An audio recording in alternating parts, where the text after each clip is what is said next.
BBM o kay Claire Message? sa Valentine's. I-great na gud. Unta magkadayon silang duha. Magkadayon unta mong duha. Ganito po bang leader, tulad ni VP Sara, ang dapat nating hangaan at dapat nating ilagay sa pedestal? Ang anumang salitang nagagaling sa kanya ay puro paninira, puro insinuation, puro ka-immoralidad. Ang Pangulo po ay mayroong pamilya, mapagmahal na asawa, mabuting ama. At ako din po ay may pamilya.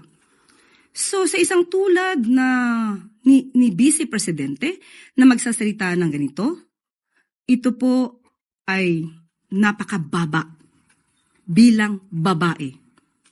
At sa mga ganitong sitwasyon, yung kanya mga kaalyado na nagmamarunong sa communications at mga propagandista, isang hiling. Maaari niyo po bang turuan ang Vice Presidente sa kanyang communications? Bigyan niyo po ng Comms 101 para magkaroon naman ng konting, or rather, katiting na pagka-statesman. At ang aking message, Valentine message sa kanya, VP Sara, spread love. Not fake news, not immorality. Don't be a Chucky.